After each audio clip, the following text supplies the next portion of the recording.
In 1936, the Spanish military launched a right-wing coup against a democratically elected Republican government. The working class responded by taking up arms, taking over farms and factories, and launching a far-reaching social revolution. The resulting civil war would set peasants and workers from all over the world against the military might of nationalist Spain, fascist Italy, and Nazi Germany. This is working class history.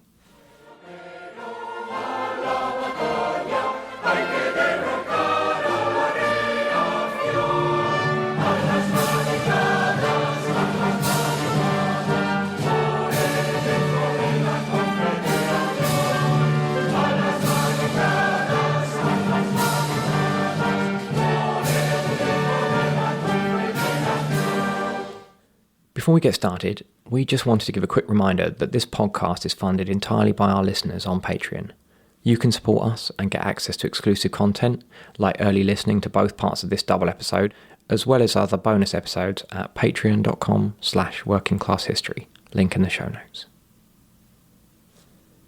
The Spanish Civil War and Revolution was without doubt one of the most momentous events in world history, although it's not really spoken about in proportion to its importance. For example, the fact that there was a fascist dictatorship in the heart of Central Europe until over 3 decades after the end of World War II is something which is rarely mentioned. Given how governments of places like the UK, US and France acted during the conflict, the reasons for this should hopefully become apparent over the course of these episodes. It was an extremely complex set of events. Every major political ideology of the 20th century battled it out literally across the country, from fascism to conservatism to liberalism to socialism, communism and anarchism. We can't hope to tell its story in a single podcast or even a double episode. So this is the beginning of an intermittent series of episodes about the Spanish Civil War. In this initial 2-part episode, we're going to give a brief overview of the conflict, its background and its aftermath. In future episodes, we'll go more into detail about specific aspects. Today we are very happy to be speaking with Catherine Howley and Nick Lloyd, who live in Barcelona and give excellent Spanish Civil War tours of the city. Nick is also author of Forgotten Places, Barcelona in the Spanish Civil War. More info about the book and tours in the show notes. So to begin, we asked Catherine to explain the underlying tensions in Spanish society which existed beforehand, and which eventually exploded in 1936. Spain pre-Civil War was an incredibly divided society, politically, socially, culturally. And when you reflect on essentially the major reasons for the war breaking out, you could divide them, although it's a lot more complex than just 3, but the 3 major ones are divisions with wealth, divisions in politics, and divisions in the Spanish military. So reflecting on the divisions in wealth in this country, we're talking about a period, of course, post the Great Depression, where wealth in Spain was so incredibly divided that when you consider a country that throughout the 19th century had so much political upheaval and division, you still had a nation where 70% of the land ownership was in 2% of the population's hands.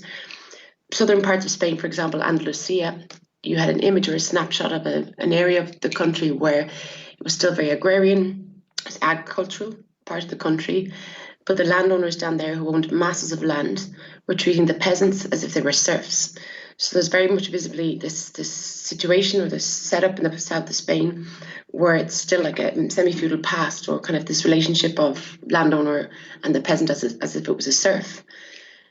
When you reflect on what would have been comparably to Britain or France, the industrialization of this country, it had been very staggered because of political divisions and upheaval. Throughout the 19th century, beginning of the 20th century, there were pockets of the country, particularly Barcelona in Catalonia, where industry had slowly become the characteristic of that city, that major city on the Mediterranean coast. But Barcelona itself, although it's different snapshot or different language, let's say, being used to the south of Spain with landowner and peasant, you had these industrial class that was becoming increasingly controlling of property and of the industry, especially textile in Catalonia, and a working class where there's foreign journalists here at the start of the war who can't believe that you're seeing grown adults walking to work in working class neighborhoods, to factories, and they can't even afford to put shoes on their feet. That was the level of poverty. So in comparison, it's just a very different snapshot in Barcelona, with this industrialized city that was modern for some people, prosperous for some people, but it was a city where class divisions were very much inscribed in the geography. changes in politics have resulted in almost the peasants and workers been left in their own orbit of being neglected, let's say, by the powers that be. And this, as you can imagine, was creating a huge amount of social unrest, anger, a sense of betrayal amongst the workers and peasants. The second division would be Spanish politics. So when George Orwell arrived, the political situation in Spain, he remarked it was an epidemic of initials. There were so many different political factions involved. He had a hard time kind of creating an idea of who was who and who supported what. But these divisions in a country that the three major pillars of power had been the monarchy, the Catholic Church as an institution, and the military. Huge changes had been on the horizon in Spain by the end of the 19th century, turn of the 20th century. First with the first attempted declaration of a Spanish Republic in the 1870s, which had a very short life. But by the turn of the 20th century, politics were becoming incredibly antagonistic. We're already talking about a Spain where the politics on the left, for example, especially amongst the workers and the peasants, there was a huge following of an anarcho-syndicalist movement under the title of CNT. The CNT is the National Confederation of Labour, a confederation of anarcho-syndicalist trade unions, which at the time was one of two major union federations in Spain, the other being the socialist UGT. To explain briefly, anarcho-syndicalism is the practice of creating an anarchist society, that is to say, a classless, stateless, free communist or socialist society, through the practice of syndicalism, organising in workplaces and forming rank-and-file member-run unions, which can fight for improvements here and now and eventually seize control of workplaces and run them collectively for the benefit of all instead of private profit in the future. The CNT was just one of many groups vying for influence. All the acronyms and factions can get a bit confusing, so we've put together a brief glossary on the webpage for this episode, link in the show notes.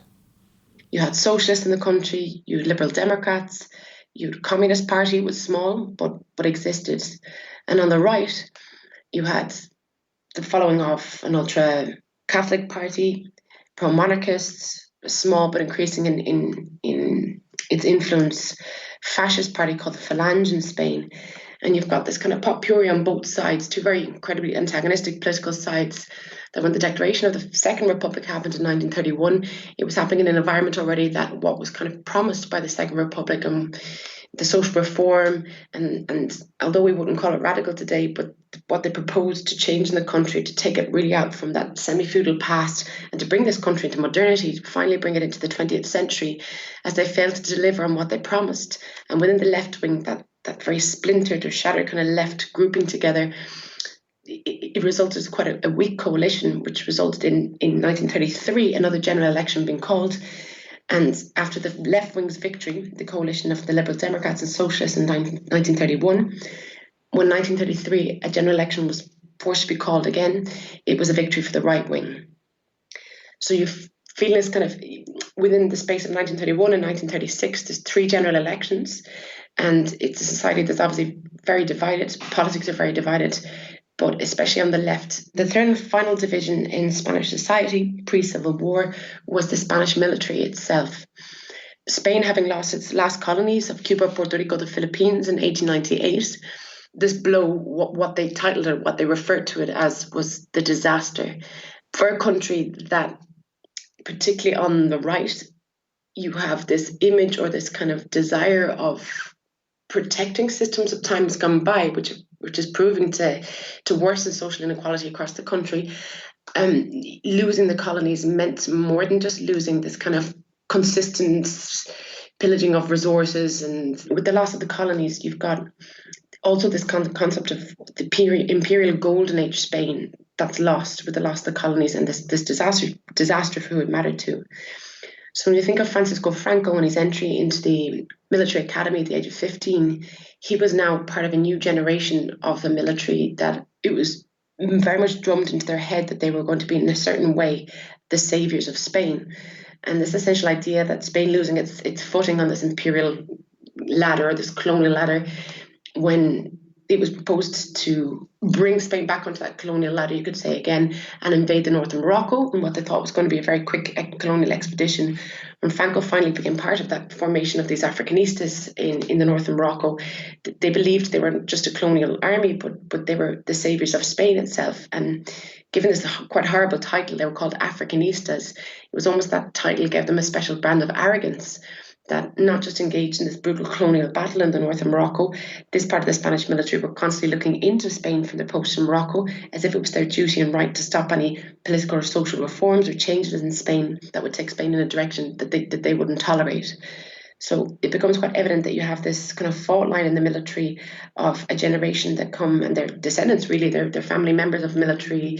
They've come from, in many cases, elite families. And it's been this pocket of power in Spain that's only really been threatened now with the declaration of the Second Republic and with the reformist agenda of the left-wing government in 1936, which proposed to close down a lot of military academies, to reform the military itself, and to reform that to become an army that was bred in a way and that was identified with the idea or the concept of what the Second Republic and what that government in 36 wanted to effect in changes in the country. By Western European standards at the time, Spain was an underdeveloped country, still with a very large peasant-based economy, but it was industrialising. And 70% of its industry was concentrated in the northeastern region of Catalonia and its capital, Barcelona. By the mid-19th century, Barcelona was a city that for many, the population was a veritable hell on earth to live in. The working class population was confined within very few neighbourhoods in the city, whereas the middle class and the bourgeoisie, mainly the new elite because of the Industrial Revolution, had started to steadily migrate to a newer part of the city called the Eixample, the extension of the city, where workers in the city, there was huge illiteracy rates. The possibility of education or even a decent healthcare was slim to none. And when anarchism arrived to the city, it came in 1869, word of mouth. So when Giuseppe Finelli arrived to Barcelona, amongst the working class population, that point in history in 1869, socialism was very slow to take off in Spain, essentially because of it coming in through theory and manifestos. That kind of immediate connection with workers was a lot more difficult because of high levels of illiteracy. You also have as well a huge resistance from the monarch at the time to any what was seen to be French political influence coming into the country. And it wasn't until the turn of the 20th century and the formation of the anarcho-syndicalist union, the CNT, that you find a big change in more or less the kind of approach to anarchism. And that is the CNT in 1910, when it's formed in Barcelona as the National Confederation of Workers.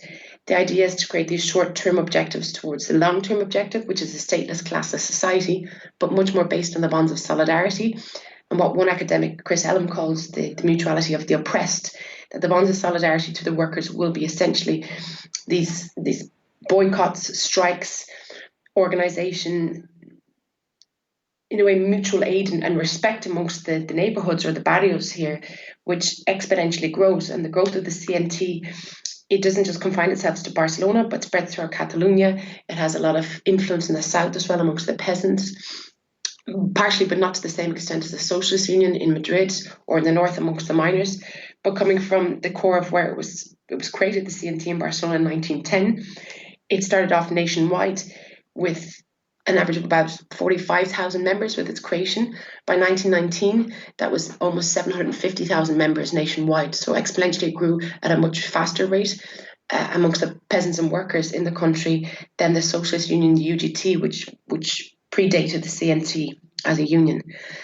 In many ways, you could say that anarchism, becoming a catalyst of organisation or at least kind of thought process in the politicisation of the workers and peasants in this country, was a lack of faith in the state, full stop. That the state, that the powers that be in Spain had failed the workers and peasants across the country. And as a result, this concept of creating a stateless classless society made in many ways the most sense regarding political motivation amongst workers and peasants. With the background of a deeply divided society and a working class and peasantry heavily imbued with revolutionary ideas, in 1936 a chain of events was set in motion which would result in civil war. February 36, there's a general election between two extremely antagonistic coalitions. On the right side, we've got a right-wing coalition moving now towards something more modern than was present in Spain before, fascism, heavily influenced by events in Italy and Germany. Without a large, actual, explicitly fascist party, the Falange itself was not a very big party in early 36. And on the other side, we have the centre-left coalition, so-called Popular Front. And the Popular Front, the anarchists were not involved in this, went from the relatively small Communist Party through to the Socialist Party, which was the largest party, the left in Spain, and across to a group of different parties of what we could describe as being liberal Republicans.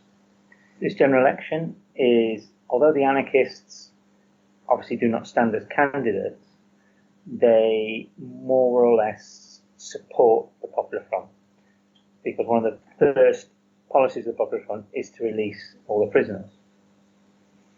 So even though they're not actually a part of the Popular Front, on a local level, they are actually campaigning for Popular Front candidates and saying things like, vote with your conscience. As you may imagine, this tacit support of a capitalist electoral body was a significant departure from the ideology of anarchism by the CNT, and was to become the first of many over the course of the conflict. And the Popular Front's manifesto, we should also say, was explicitly not revolutionary.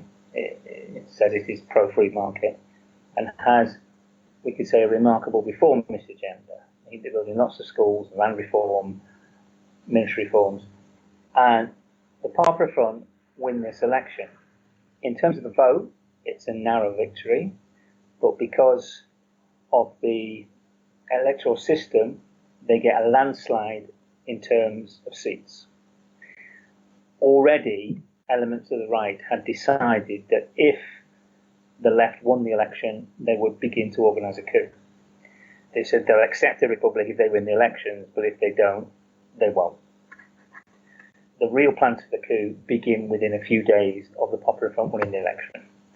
Although, as I say, already there have been plans previous to this dependent on the results of the election.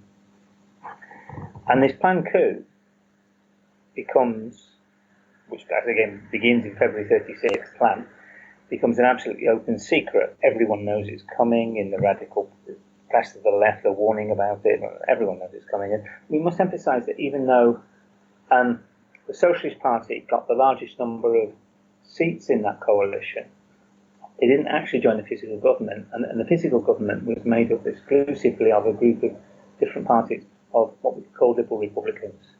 Despite that, though, these group of generals and their supporters, all the people around them, start to organise this coup.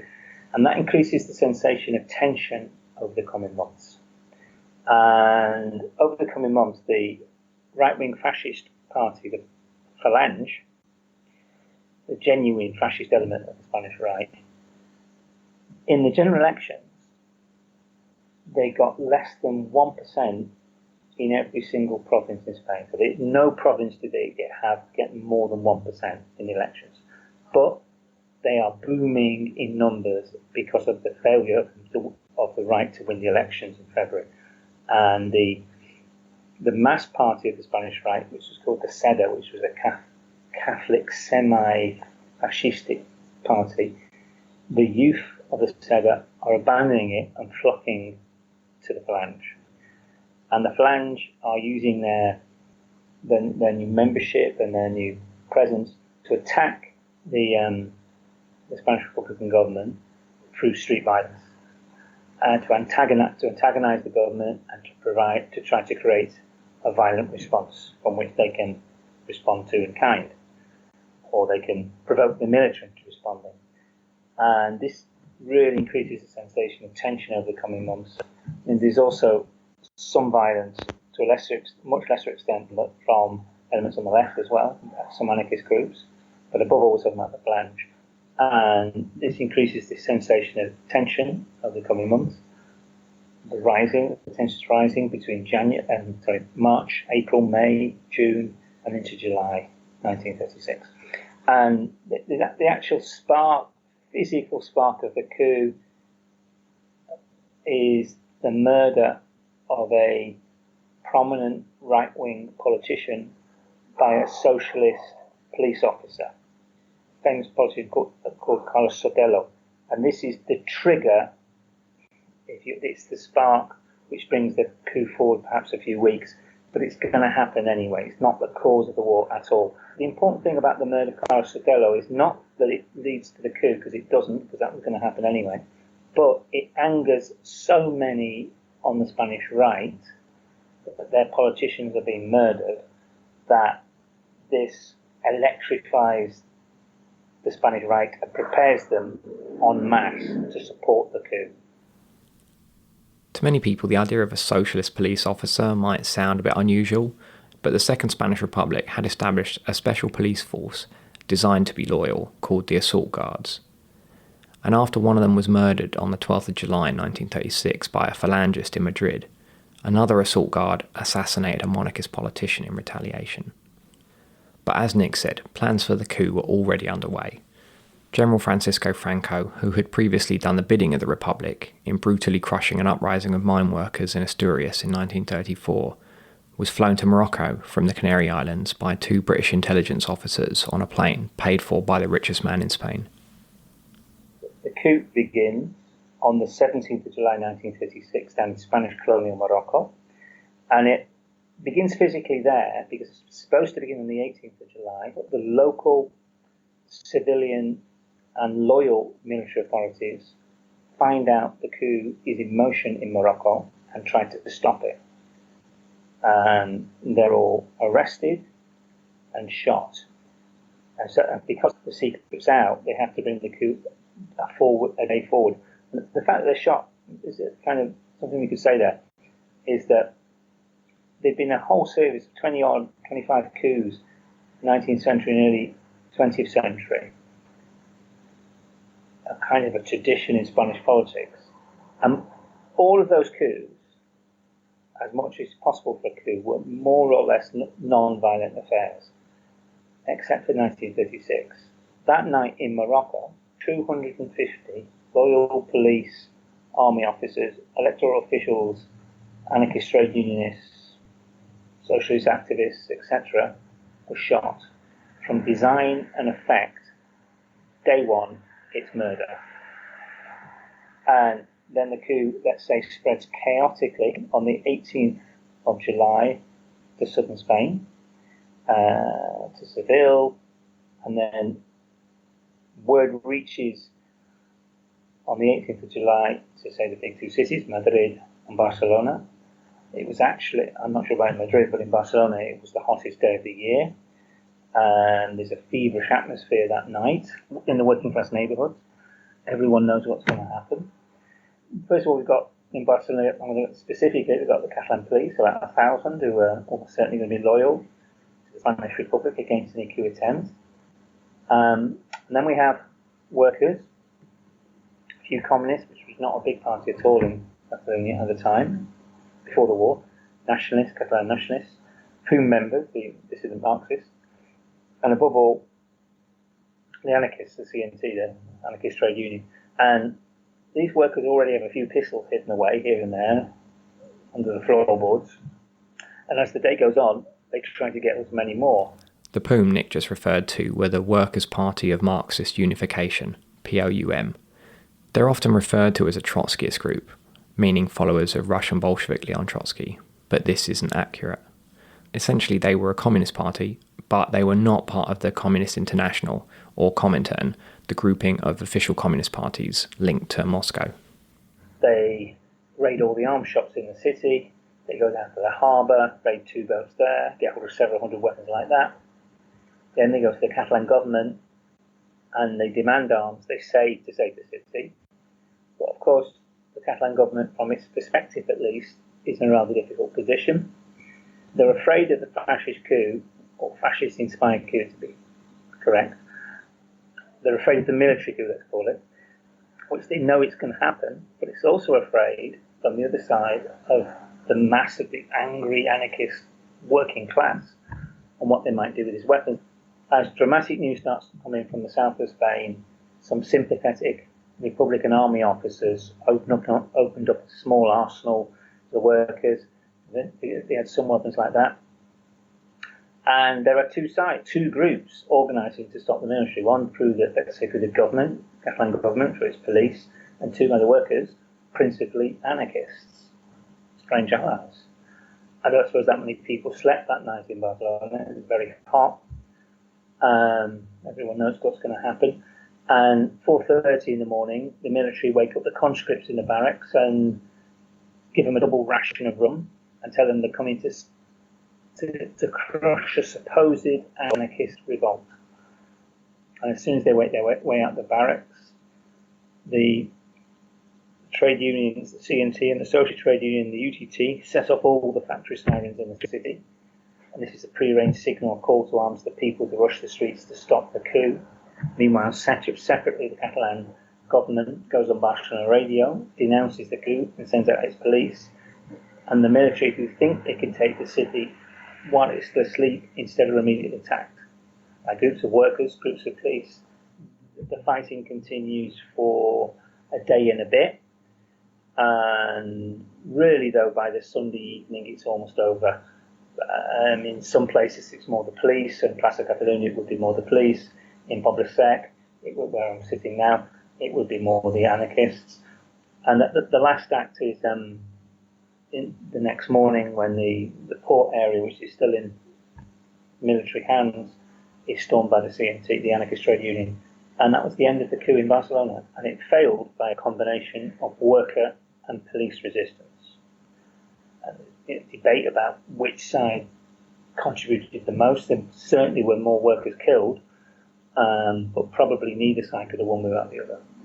And the coup fails in most of the big cities in Spain, Madrid above all, but it succeeds in a few key cities, Seville and Zaragoza, and most importantly, as we've said, it succeeds in Spanish colonial Morocco.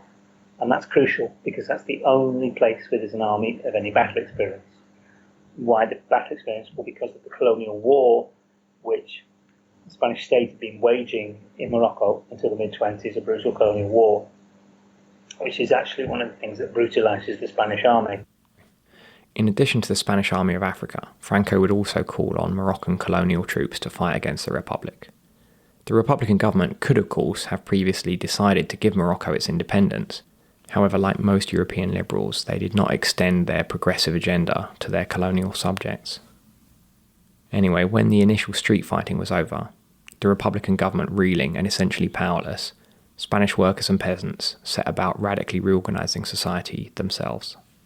When the coup fails in Barcelona, rather than heading home that night to bed, the anarchists in the city started to spontaneously what they call commandeer motor cars around the city and use these vehicles to raid or to storm the military barracks which existed in Barcelona. So from that seizing what's estimated to be 50,000 weapons, you find this shift of placement of power where you have a wave of celebration by the workers, mainly anarchists in the city, for their role in helping defend Barcelona. And secondly, they've now got 50,000 weapons in their arms. Some of these people couldn't afford to put shoes on their feet. They're now armed to the teeth. So there's a very obvious shift in presence or power of the CNT in Barcelona. And the next 5 days after the coup failed in Barcelona, what has been called or referred to as a revolutionary fiesta begins in the city. There's celebration, almost like a manic kind of celebration. A revolutionary fiesta begins for 5 days. But after that 5 days of the revolutionary fiesta, the local government in Barcelona, the Catalan government, the Generalitat, who at the time had only about 1,000 police at its disposal, who were armed and ready, they obviously feel that tip of power or placement into the anarchists' hands. And with such little police really to stop this revolutionary fiesta and in a certain sense bring the city back to normality as the war is breaking out elsewhere, they eventually convinced some of the anarchist members to come in for talks and plead with them not to lead the revolution. They've been toying with this idea of seizing the means of production, collectivizing the industry, leading a revolution, of course, being anarchists. But the government's argument that was essentially that the war was the priority and the guns should be used to arm militias at the front line. So amongst the CNT, the decision was made 5 days after this revolutionary fiesta to use the guns for those that wanted to join the anarchist militias and be the volunteers at the nearest front line to Barcelona. The guns would be used for that purpose, and those that wanted to would go back to work the next day in the industry in Barcelona. However, it's almost like this tipping point takes place for part of the population, the working class population, that had been toying with the idea of collectivization and organisation on a horizontal level for so many decades. When they go back to work after 5 days of celebration, back to work with the knowledge, of course, they've got 50,000 weapons behind them, In many cases, the bosses have left, they've gone into hiding, or in the case that about 70,000 Catalan members of the elite pack up their bags and start this mass exodus. They go to Italy, some go to France, some essentially take this opportunity to go into hiding or go on extended holidays, waiting for the situation in Barcelona with the anarchists armed to the teeth to blow over. So this opportunity, in a way, it presents itself that when the anarchist workers or the workers in Barcelona start to go back to work after 5 days of this revolutionary fiesta, they see the opportunity and they grasp it to reorganize the factories under workers' control, horizontal line management, and they succeed within 2 weeks in collectivizing what's estimated to be between 70 and 80% of industry and commerce in Barcelona. Now, it's not just in the city of Barcelona itself, the contingency or the support of the CNT, it's strongest essentially in Catalonia, although it existed elsewhere in the country, but it starts to happen on almost like a domino effect in other towns and other small cities across Catalonia.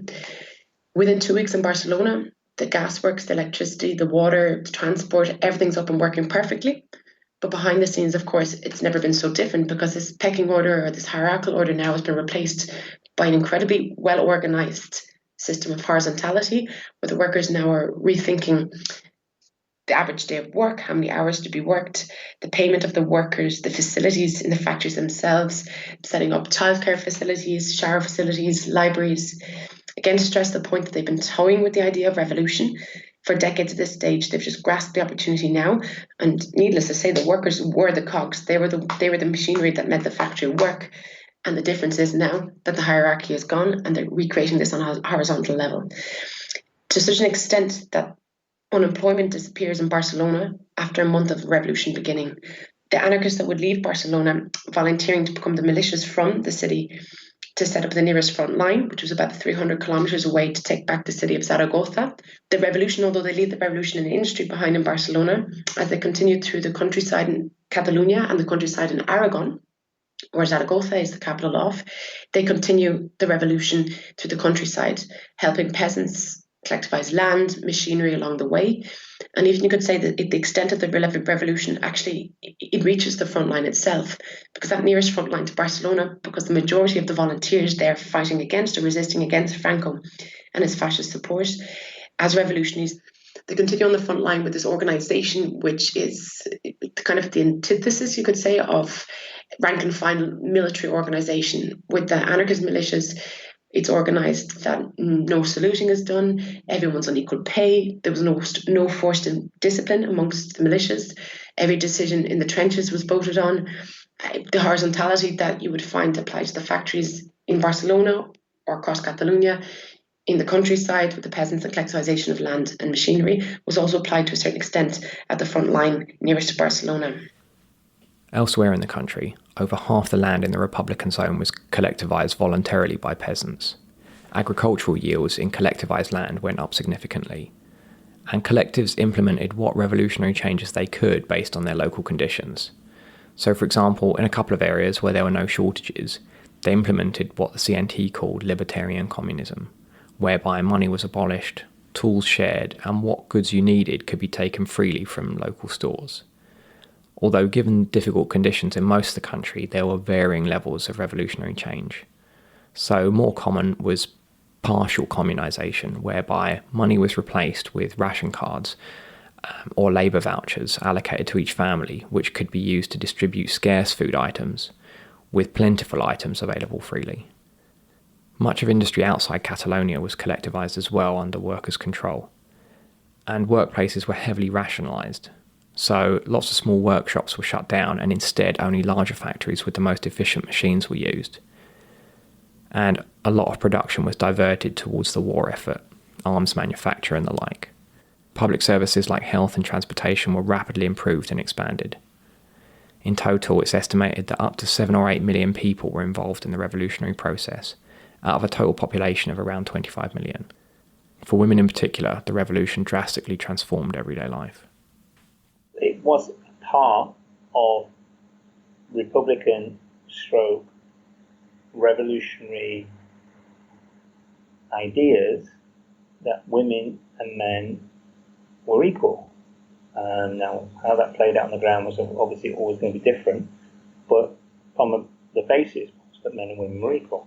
And this surely had effect on the far lower level of violence against women on the Republican side, against women on Franco's side, who suffered atrociously. As occurs frequently, ideological belief or support for equality doesn't always translate into equal treatment in reality, as many of the women who volunteered to fight in the militias on the front lines would unfortunately find out. Perhaps some of the more recognisable or iconic photos of the Spanish Civil War are photos of generally young women in overalls with rifles.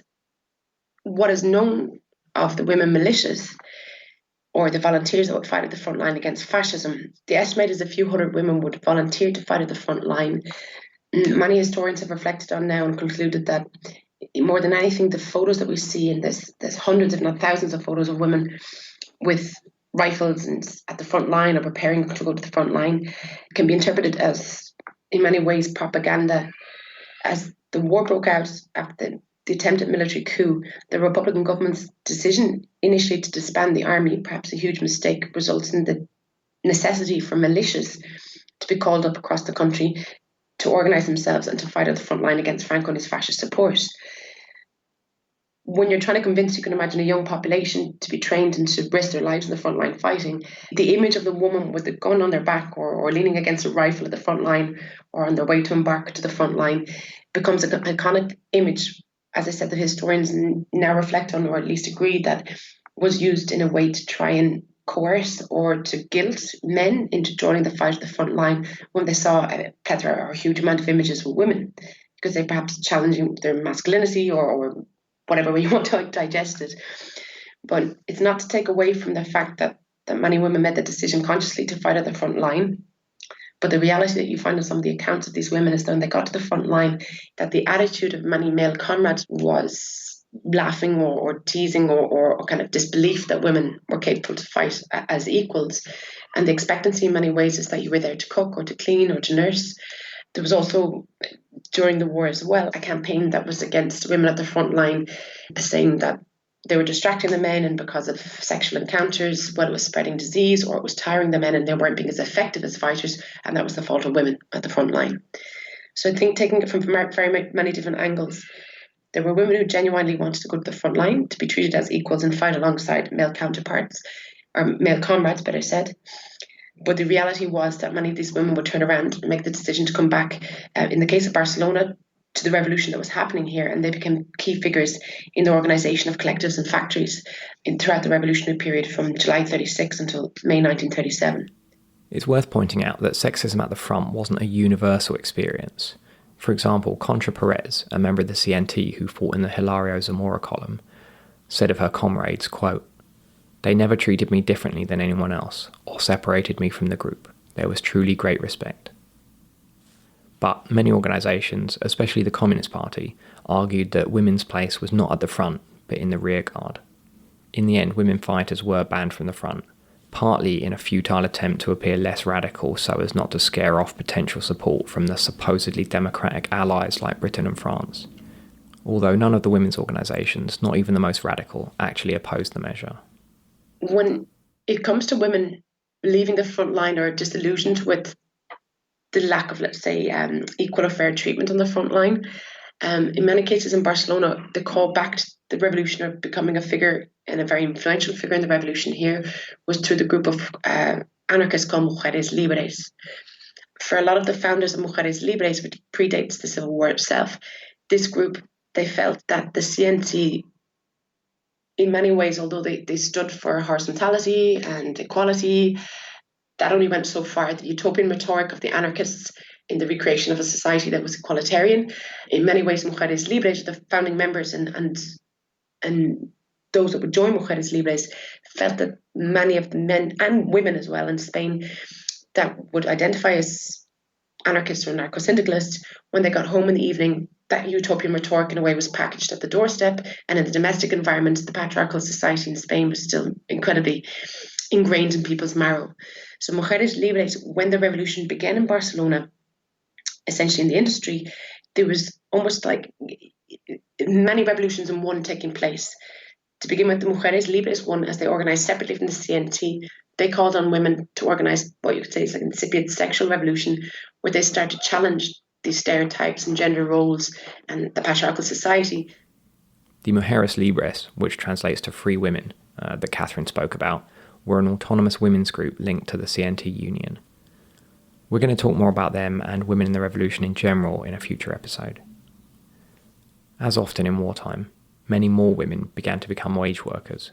As men started to leave to fight on the front line and to volunteer as militias, roles that wouldn't have been usually assigned to women of responsibilities in factories because of that gender discrimination that Mujeres Libres were arguing needed to be rectified or challenged in Spain, is that because of necessity, women are actually getting passed on roles in factories of organisation. They're now, for example, becoming team leaders and members of what was industry that once before would have been textile, but now it was being used, this textile industry, in the production of uniforms or material that was needed for the militias and to equip the militias at the front line. So there's a change in the industry as the war is going on, as the demands of the war create different demands in Barcelona for products and productivity. A lot of these women figures that wouldn't have been given the chance, we can assume beforehand, end up becoming these key figures in the collectivization of factories and the running of the factories during the war. Not much has been written about the history of LGBTQ people in the Spanish Revolution, but briefly, homophobia was widespread in Spanish society at the time, to an extreme extent on the nationalist side, but also to a lesser extent on the Republican side. There were a number of prominent lesbians in Spain, like Lucia Sanchez Saunil, a former telephonist, anarchist and avant-garde poet who was one of the co-founders of Mujeres Libres. Probably the most famous gay person of the era was the socialist poet and playwright Federico Garcia Lorca. Documents uncovered recently suggest that nationalists in Granada, aware of him being gay and a socialist, abducted him, executed him and buried him in a shallow grave. To date, his remains haven't been found.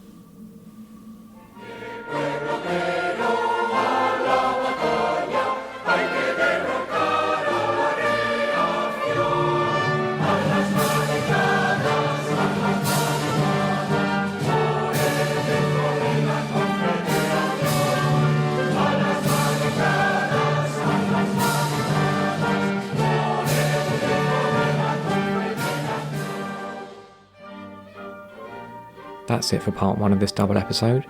In part 2, we're going to talk about the international dimensions of the events, about the military conflict, the scale of atrocities committed, and about the aftermath. Relevant levels of our Patreon supporters can listen to that now. For everyone else, it'll be out in 2 weeks.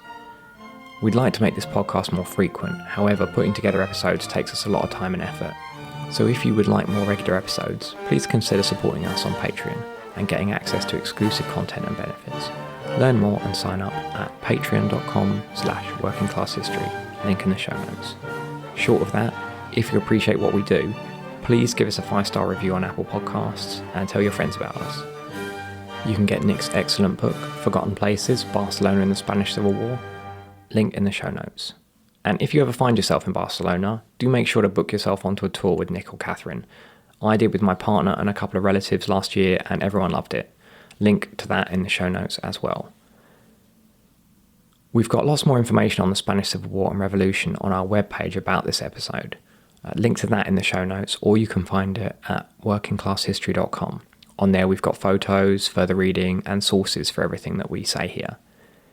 If you want to learn more about the Spanish Civil War, Revolution, or the history of the CNT, we've also got numerous books available about them in our online store. We also have reproduction posters from the conflict and other commemorative merch. Check that all out, link in the show notes. Huge thanks as always to all of our existing Patreon supporters. We literally could not do this without you. Thanks also to Louise Barry for editing these episodes. Our theme tune today was A las Barricadas, To the Barricades, provided courtesy of the CNT, who re-recorded the song recently for their Union centenary. Finally, thanks to you for listening, and catch you next time.